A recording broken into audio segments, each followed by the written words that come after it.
What's up, everybody? Welcome to Podcast Now Plus. I'm Alex, and in this video, I want to talk about a news story that happened over the weekend where basically a developer for a support studio that helps work on Gearbox games had accidentally posted, and I say accidentally because they actually took this post down. It was on their LinkedIn profile, and they said the kind of games, or which games specifically, they have been working on. And it kind of went over the plans for Gearbox. So we've seen this actually quite often over the last couple of years. I love to cover these things, and oftentimes once people start reporting on it, IGN has done it, Eurogamer I think is the first one that spotted it.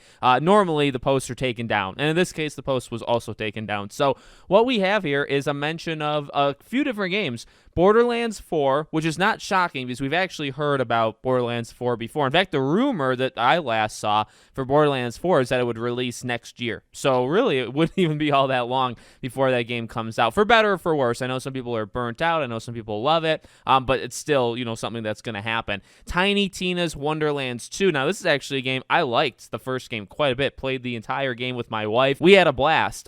We weren't really playing it for anything more than just a cooperative shooter. Again, with the fatigue kind of setting in, but I actually thought they did a really, really good job with that game. And an unannounced Brothers in Arms game. It's been forever since I've even heard of it. I don't think I've ever once played a Brothers in Arms games, but I've certainly heard of them. And the last one was several years ago, so that's a callback right there. And all of these games would be built within Unreal Engine 4. So like I said, Borderlands 4, the rumors seem to indicate it's really not that far off. Like, you don't have to wait all that long for it. Tiny Tina's Wonderlands 2, the first game just came out. I mean, not just, but I think it's way too soon for the second one to release, right? So you probably got to give that another maybe 1 to 2 years, maybe even later. And then Brothers in Arms, if it's literally going in order, which it could, but Gearbox, like, they're big and they've done like multiple things, right? Like the new Tales from the Borderlands, obviously Tiny Tina's, like, they do several things at once. So it wouldn't surprise me if these games come out sooner than you might expect.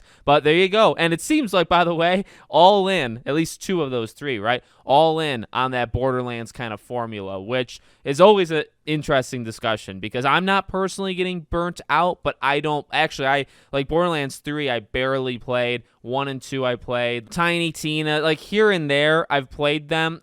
For me, it's not a burnout thing yet. It probably will be, especially now that I complete games over the last couple of years. I've been actually beating games, whereas before I didn't. So I don't know. I feel like I'd maybe join that group. Plus, Gearbox is very up and down. I absolutely despise that new Tales from the Borderlands game. I thought that was one of the worst games ever created. Not in the same way as like Kong or Gollum or things like that. In like where they're trying, but it's just so god awful that it's unbelievable, that kind of way. So let me know what you guys think in the comments. Make sure, as always, you're subscribed to the channel, bell icon turned on. I hope to see you all on the next one.